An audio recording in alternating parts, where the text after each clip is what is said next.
We're into April, so it's about time I started sowing sunflowers. And normally I grow Russian Giant, or the other one is called Titan.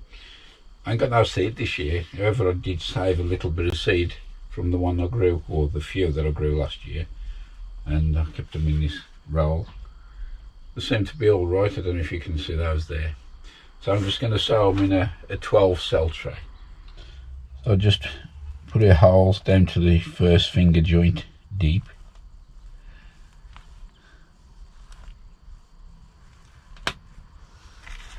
And then it's just a matter of popping the seed into the hole. Because it's a flat seed, sometimes I'll plant it on its side, but the sunflowers are more or less bomb proof, these are, so probably only need about 6, but I'll plant 12 anyway.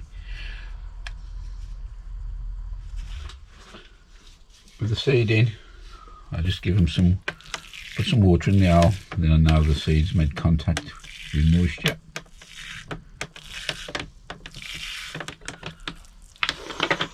Now I'll just top the hole up then. You know, the use of vermiculite, I'll just add a bit more compost. Push it across the top, level it off. There we go. And I'll put that in the water bath and give it a soak from the bottom.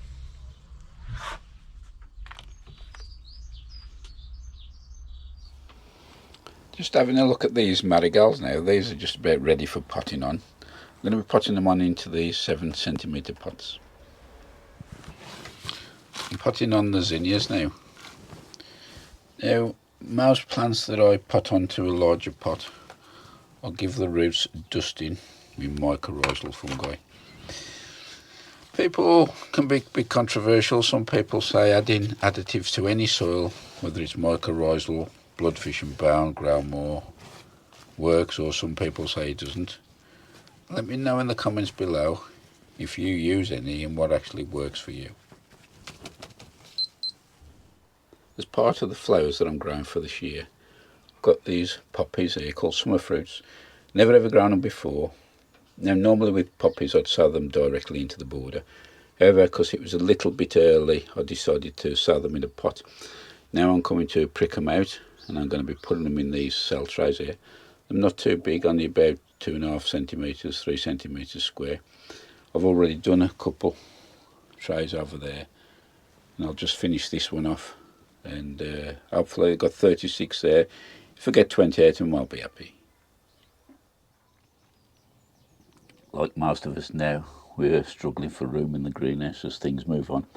With last night's cold temperature, I popped this little candle in the greenhouse, and I think it went down to about -2, -3 last night, but that's obviously done the trick. Well, welcome onto the plot on the glorious, appears to be Easter Sunday, but don't let this sunshine fool you. Just looking at the outside temperature, it's still reading -2. This is the elephant garlic bed, and a couple of days ago I did have to water this because cracks started appearing in the soil. In the wisdom, the council have decided that the water supply to the site is going to be another month later. Another cost-cutting, money-saving exercise. As we move into April now, I'm going to start working on these beds, getting them ready for when we start planting out. If you watch the channel on a regular basis, you'll know that a couple of episodes ago I showed you that I was having a little revamp in the back garden, including decommissioning the pool. Well, this is something I thought about last year, and part of the thing, I decided to buy some bulbs. This is a narcissist called Tahiti, and I planted them into buckets because obviously they wasn't ready to go into the ground. I've already put 3 into the back garden, and one's already in the ground, 2 still in the bucket, but these will be finding a spot in there a bit later on as we progress with the improvements. These 3 beds here are destined to be the brassica bed. I did started planting out in here last season, and the first harvest now is going to be these cabbages here.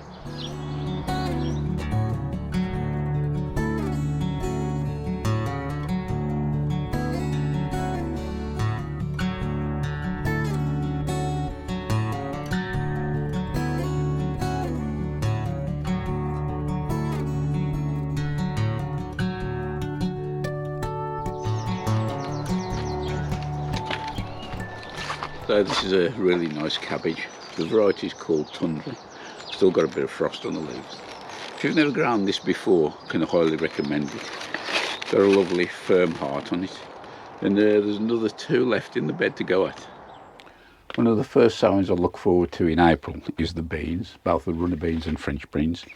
This year I'm growing Cobra and Blue Lake as climbing beans, and for the runners it's my usual favourite Benchmaster. If you've never grown Benchmaster, fantastic bean, nice, long, straight, and very popular on the show beds, hence the name. You can of course sow them straight in the ground. I tend to use these things here called Root Trainers, and this is a 32 cell one. You can buy these in rows of 5 which fit 10 in a total of 50, but for the beans I like to go into this size. Normal seed cutting compost. This is my usual stuff, Bathgate Champions blend. So first of all we'll start by filling this. Because these are really deep cells, always make sure that the soil has gone down to the bottom of the pocket. Last thing you want is an air pocket in here. I'm going to be sowing the runner bean first, and normally with hard shell seed I tend to soak them, but for a change I'm just going to plant direct and see how it goes. You can see them a nice shiny bean and easy to place into the cells. I'm going to be doing 20 of these. My bean row this year has been reduced in length because I'm going to be building a cold frame which is going to be taking up part of the space where the bean frame was. These beans here are the French climbing beans known as Blue Lake. A very, very heavy crop. As you can see, the seed is much smaller, but I still tend to sow them the same depth, around about 2 inches, 5 centimetres.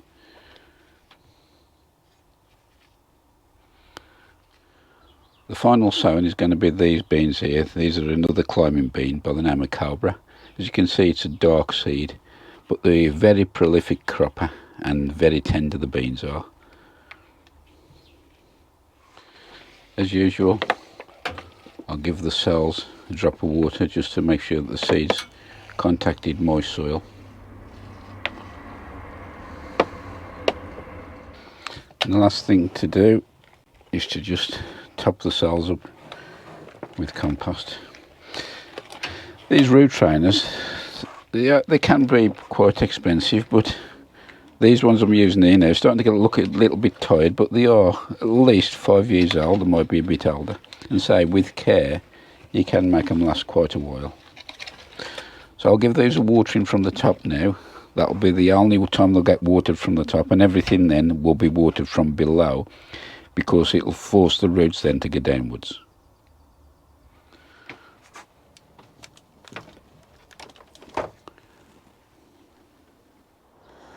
I'm about to start planting out the potatoes now. These are the second early, the Charlottes. If you watch the channel on a regular basis, you'll know that I've started to grow my potatoes solely in containers now. So I won't be filming quite a lot of this. I've already done a comprehensive guide of how I grow in containers in the Growing Made Easy series. I'll put a little link up here if you want to click on that and have a look in more detail. Still plenty of other jobs I can be carrying on with this month, including sowing the sweet corn, and also the carrot tanks. I'm going to be sorting those out, boring them out, ready for sowing the seeds. So many thanks for watching. If you're not already a subscriber, there's a little button down the corner there. Think about pressing that. Also ring the bell, then you'll be notified each and every time I upload a new video. That's about it for this one. See you in the next one. Stay safe all the best. Bye for now.